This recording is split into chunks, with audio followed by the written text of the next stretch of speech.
Hello, everyone. My name is Tim Tang with Hughes, and today I have the privilege of speaking with Ward Olgreen, COO of Red Onion. Ward, would you please just talk us a little bit about your background and your responsibilities at Red Onion? Sure. Actually, I spent 40 years on the restaurant side as an operator, everything from a dishwasher to a CEO for a couple Sun Capital brands, and then was asked to speak at a conference that called ResCon that both Marketing Vitals at the time, now Red Onion, and One Dine actually put on. In the process of doing that, I fell in love with the product and fell in love with the direction of their software, and ended up going to work for them in 2016, and been there ever since. Ward, today we want to talk about data and the restaurant business. Can you tell me a little bit about, in your experience, what surprises with you about how restaurants are using their data? I think the biggest surprise is how many people are still not, right? It's there, it's this entire industry grew up on guesses and shooting from the hip, and you still have leadership that are out there trying to make decisions of what they think they should do versus and opinions of what should happen. When the fact is, the data is fact-based data that's speaking to you by way of the eyes, wallet, and thoughts of your guest. I mean, a guest doesn't do something they don't want to do. They don't try a menu item that they didn't like last time. There's so much information within the data. You just have to work with it and believe it, and then make decisions using it. Ward, any thoughts as to why restaurants aren't using their data? It seems like we're in a very tough market. We have inflation, we have a recession. I mean, there's a lot of good reasons to try to improve the business. Why not use the data? I think you have to look at their priorities. I mean, step one is get the restaurant open. Step two is serve the customer. Step three, step four, step five is continue that entire day. So often they just don't find time. They don't understand the impact of using data-backed decision making to make smarter movement within the business. Too often they're just stuck with operating within the day. Once you get to larger unit count brands, then you start to get to people that are operating within a marketing department or culinary operations or finance, who now have the time to actually dig into some of the data to try to learn more about their own brand. But even still, those companies don't understand the importance of evolving skill sets within a person. They see data and analysts as something they have to add to from a salary standpoint instead of trade off, or simply bring on people who have that as a natural skill set. When I was growing up, we didn't have iPads, we didn't have phones to work with. It wasn't natural when you got your first, fancy phone as far as how to use it. The kids of today, had these items when they're in 2 or 4 years old. So for them, it's natural just to be able to understand the business first and then apply data to that. And they can weave through it very quickly. We've seen some of the best analysts are actually previous operators, or simply a great assistant manager who doesn't have room to move up. Before you know it, you say, hey, you got an assistant manager who really loves the idea of dealing with data, and they're data savvy. It's a perfect person to be able to evolve that skill set into something that the brand really needs. Sounds like that classic problem of you don't really know what you don't know, and without knowing the opportunity or the benefits, makes it very difficult to prioritize the effort around this and the Yeah, I mean, it's like. kind of like, in 1910, I'm sure there were blacksmiths sitting pounding a shoe on a horse as Model T started driving by. And at some point, the smart one said, I should probably learn a new skill set, and, and double the number of customers they can serve. And that's what it's really done. It's something that simple to saying, hey, all the truth is sitting there. I'm sitting on all these millions of data points, and that is the truth about my business. I just need to learn how to activate it. In your experience, where is the low-hanging fruit when it comes to using data in the restaurant business? Well, I mean, obviously, you want to target, employees, food, pricing. It's going to be the areas that mean the most to your business. And just between employees and food, you're talking 65% of your cost of sales. And so you naturally want to dig into there first. And plus, when you look at menu items, we're often brought in by leadership or possibly founders or owners, and they have a natural, passionate tie to that item, and they want to make it work, even though the data suggests that it doesn't. Especially when you look at it on a per trade area basis, they go, why is this location not selling lamb when the other ones are selling it like crazy? And it just, as it turns out, maybe that palate preference of that trade area just doesn't line up well with lamb. But the founders will still force it and try to sell it, when the fact is the data would have actually have proven out that you should have set a smarter expectation for that general manager so they can actually achieve a realistic goal instead of feeling bad about the fact that they're not doing well as other restaurants that simply have success built into the trade area. Do you have any, in your experience, any anecdotes in terms of how you've seen restaurants successfully use their data? Oh, definitely. I mean, a lot of it is just within the menu piece of it is so crucial of looking deep into it. You can use your data to actually simulate what would happen if you remove an item. Again, it's one of the toughest things leadership ever wants to do is remove an item off the menu because their biggest fear is I'm going to lose 2 guests and they spend this much money. When the fact is the data can actually lead you to a smart answer to ensure that you don't risk losing those customers knowingly, and be able to use that data to make smart decisions around, yeah, we can lose this item, but we should only lose this item in restaurants that are east of the Mississippi, whatever, right? But the important thing is to be able to know that prior to making the decision, so you don't all of a sudden make a decision, cold turkey, you're just going to knock it off the menu everywhere just to find out that now you have 40% of the restaurants have to bring it back on because of the complaints, because of all the lost sales. So using data to make those smarter decisions, we see brands all the time that do that, and they're so much more better off than just making that decision and going with it. It's really interesting listening to you talk. It sounds like with data, you have the ability, like a fine surgeon, to go in and actually make the appropriate treatments as opposed to just making some crude cuts across the business and just hoping for the best. Well, just think, let's go back 15, 20, 30 years when the main advertising method was through TV, through radio. It was very generic. It was targeted towards your entire brand, regardless of the impact on a per store basis. So fast forward to today, now you have all this data that the restaurants are setting on individually. And you got to remember, all the money is made in the restaurant at that trade area, right? It's not made at the top end, it's made at the bottom end, and then you have to push it up. And so the smarter decisions have to be made on a per trade area basis. So you really need to take that data and understand, how should I be targeting this market with a message that makes sense to the historical purchase patterns of the guests that live here? And that's the key, because too often, we want to make a menu item work because it's something that we love, right? Or something that we believe in, versus you need to respond properly to the guests in your trade area and give them what they want, give them more of what they want and less of what they don't want. Because if you can take a menu of 50 items, trim it to 20 or 30 and gain 90% of your sales, but also improving frequency of those guests, improving speeds, improving accuracy, improving quality by having a smarter menu lineup that is relevant to that trade area, your sales are just going to grow like crazy versus having too many and not doing very well on most of them. When it comes to the restaurant business, how granular do we need to be with regards to our understanding of the data? It really, again, if you kind of go back in time, before you could process data at a speed that you can process it today, it was really tough to get granular, because by the time you got to an answer, it was no longer relevant. It was 6, 8, 10 weeks ago when you asked the question. Now, the fact that you can get incredibly granular with little or no effort by a person, right? Because you're using a software to do that for you to get to the answer. You can get as granular as you want. At the same time, what is the impact of the answer? Because if your impact is only 5% of your business instead of 40% of your business, then spend your time on the 40% impact, not the 5% or the 3% or the 2%. And it's something that's hard to get sometimes finance to wrap their heads around, because they like to slice the penny, right? How many ways can I slice a penny to make a smarter bottom line? When the fact is, when you use data to solve issues for the brand in the eyes of the consumer, you're focused now on driving top line sales, which is where all the money is made. It's not made by slicing food costs and slicing labor costs. All that does in the eyes of the consumer is actually say, why are you changing the brand? Why are you making it more difficult to get great service? When you can focus on driving top line sales by eliminating known mistakes that the data knows, by eliminating things that the customers don't want, you're now actually presenting the brand in almost like in the means of or a way that the customer would design it themselves. Yeah, there's an art to dialing it up, dialing it down, and getting the right level of granularity. It sounds like it's really just a point of understanding where that point of diminishing returns is reached, and just really trying to maximize your efforts. Can you speak a little bit to maybe the maturity models.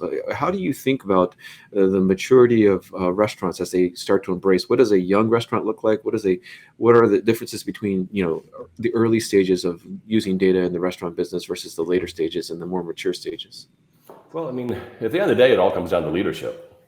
When you have leaders that truly believe in using data to make smarter decisions, they've kind of set their pride aside and they go, I think I know the brand, but the data actually knows the brand. Uh, we see those brands as maturing very fast in how they use the data. Now, if you have somebody who, often a founder, somebody who started the company 40 years ago, they know their guests, they know the menu, and they think they know the right answers. When the fact is, the newer guests are still projecting smarter solutions for that brand than the owner can actually come up with themselves. And it's just hard to admit for that person. But starting today, every brand is sitting on all the same data, right? They're sitting on all this transactional data, down to modifiers. This customer loves onions, but they hate jalapenos, right? So you're able to start segmenting your guests into smarted, pocketed groups of people to send a relevant message to. And that's what it gets down to is as far as maturity. When they're all sitting on the same data, then it just comes down to leadership making a smart decision to say, okay, we drive sales in this fashion. Now, what can we bring on from a tech standpoint that can actually support us in that direction versus bringing on all this tech? Too many brands, I think they're going overboard on their spend on tech versus focusing on the key items they really need just for their brand. Because it's easy to be led to stray into, oh, you need this and you need that, when the fact is most brands probably need half of what they're spending, and they need to magnify it in the areas that actually do something for them. We've been talking about how useful data can be to the restaurant industry. Maybe could you clarify what are you exactly are you thinking, or in terms of data sources? Which sources of data in the restaurants do you pay the most attention to? Well, when you think about you're starting with the transaction, right? And so that transaction tells you a lot. When you just look at a receipt, it tells you the time of day that you checked in, often the time that you checked out. That allows you to start to understand, which servers are doing a better job of moving customers through the business, which drive-through personnel are actually meeting drive-through times versus which are taking too long to get the food out. You start with so much data within that piece, especially here's a great example. One of the biggest studies that we can actually come up with is a first-time guest that never came back. What can you learn from that guest? And a lot of people, well, there's not much to learn. Well, one of the key things you can learn are there employees within your business that have a much greater chance of, when serving a first-time guest, that guest never comes back? It's an incredible data point because it's something you may never see from that person themselves because they're, maybe they're just not patient with a first-time guest. Maybe they expect the guests to know the menu more than they do. And so a guest who comes in once dissatisfied, generally they almost never tell a manager that. They never send a note back to the brand. They just don't come back. And so it's those kind of data points that really make a huge difference in how you can use data to make smarter decisions. This is not just a simple matter of visualizing sales transactions and understanding comps month over month, week over week. We're talking about operational insights that come from the POS transactions. What other kind of insights have you seen? Well, a lot of it is also it's the level of data you're using and how actionable it is. We as a brand, we actually go back 3+ years, pulling in transactional history. So you're not just looking at the most recent choices, you're also looking at seasonality as it impacts sales. So in other words, how does a Valentine's Day act like on a Tuesday versus Thursday versus Saturday? Ultimately, the goal is to do a better job of predicting or projecting what sales should be, and then starting to understand what sales moved, how did they move, by day part, by revenue center. In other words, how do they move in the drive-through versus takeout versus catering versus dine-in versus the back room, things like that. So you start to understand, the impact of when sales move to ultimately make that better decision around what is happening and why. Because ultimately, it's the why behind the what. Up until being able to use data at a speed where you can make better decisions, it's always been the what. What happened yesterday? What happened today during lunch?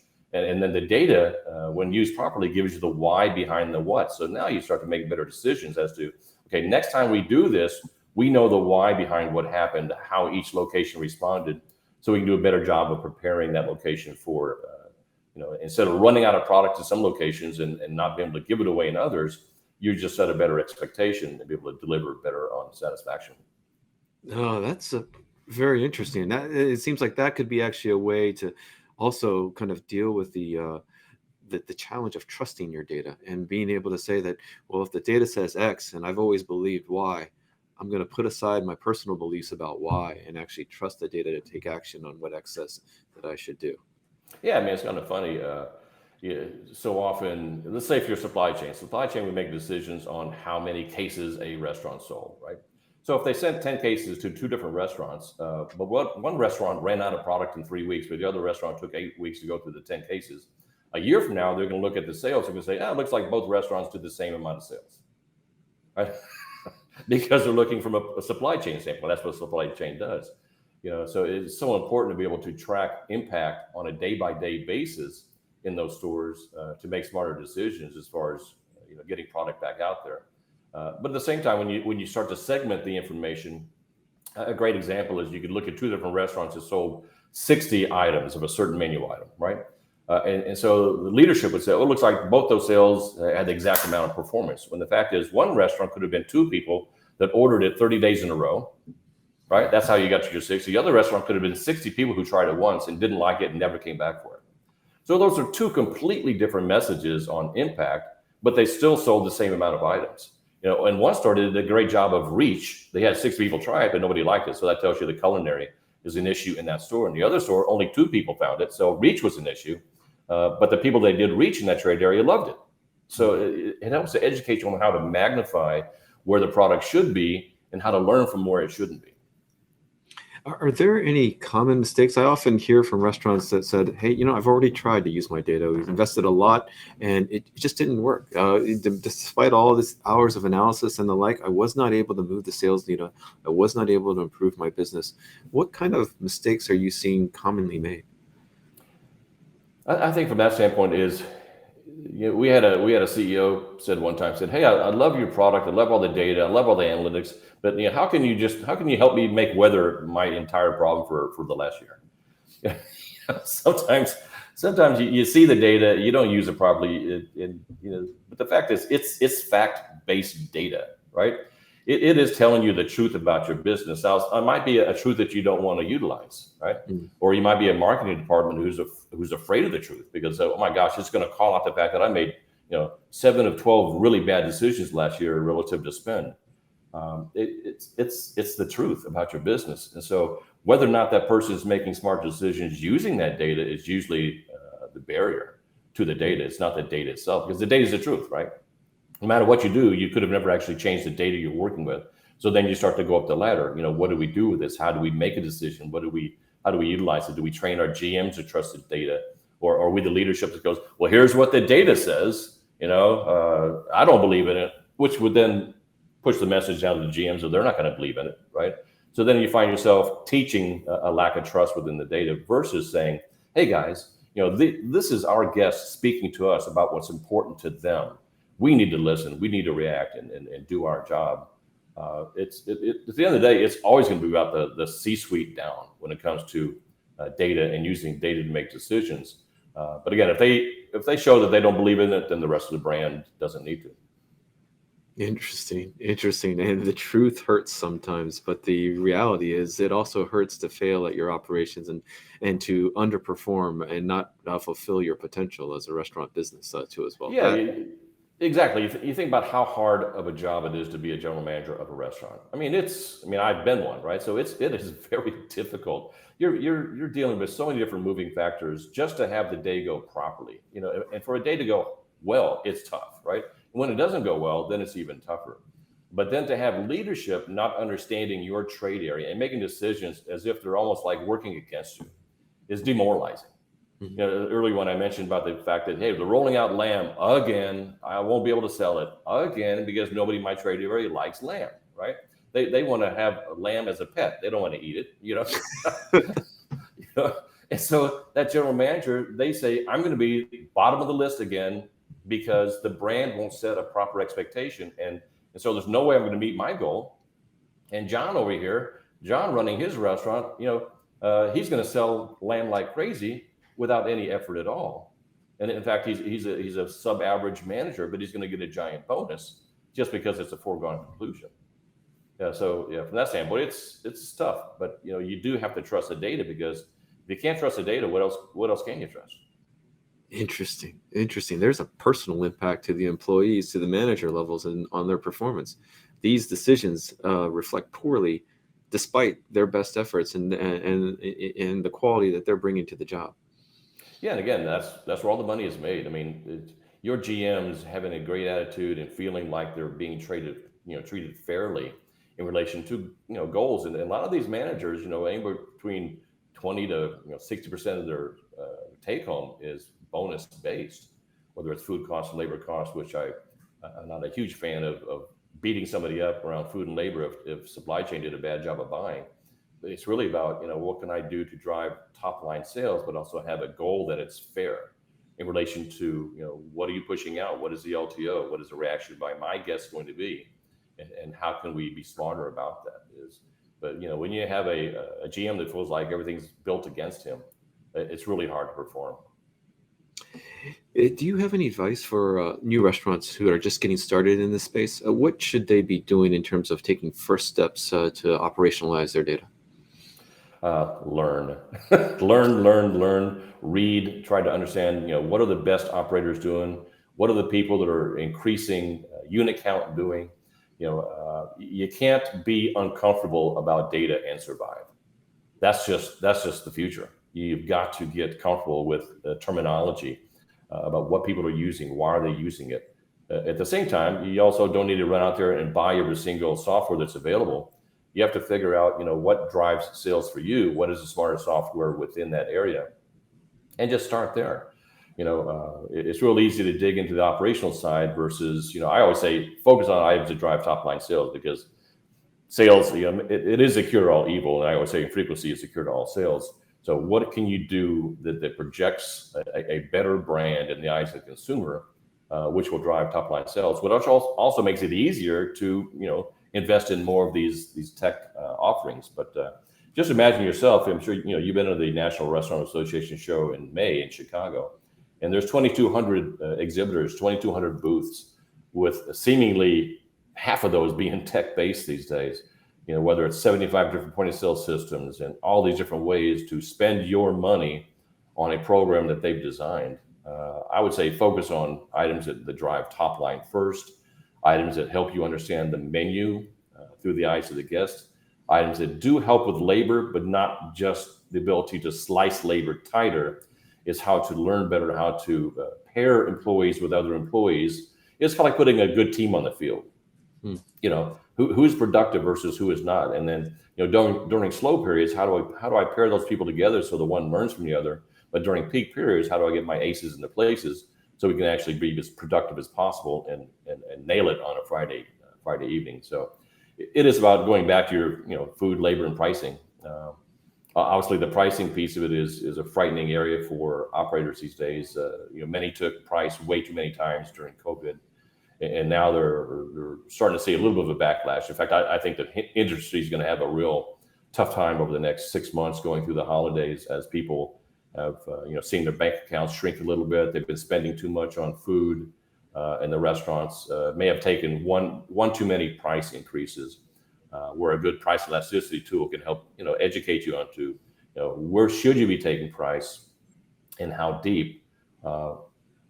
With the understanding that I can't afford to do this and knowingly lose guest count, because if you're trading guest count and guest activity for profit, as far as individual transaction profit, that's something that's going to bite you on the backside. This is very helpful advice. I mean, as you rightly noted, there is just an enormous plethora of technologies that one could potentially have to pick and choose from in terms of how to improve the restaurant business. The exciting thing about data analytics is we're talking about using a resource that they already have. They have the data. Now it's just a matter of operationalizing it, being able to take action to gather the insights, and then understand the why, and then take appropriate action to improve the business. Yeah, and I think one of the key ones people have been pushing lately is, of course, loyalty, right? Because they've seen companies like Starbucks. Starbucks could have put up smoke signals and done good with loyalty, right? Because they already had loyalty at a greater percentage rate than any other brand what other restaurant serves people 7 to 10 times a week with the same product. And so I think there's some confusion on how strong loyalty can be for a brand. But at the same time, you finally have a real reason to have loyalty. I mean, if loyalty is being used to discount your customer, that's a bad thing, because you're never going to get away from stop discounting. But at the same time, loyalty now is a great means to collect email information, phone number information. These people are opting in and giving you ways to message them back with an item that's relevant to how they buy.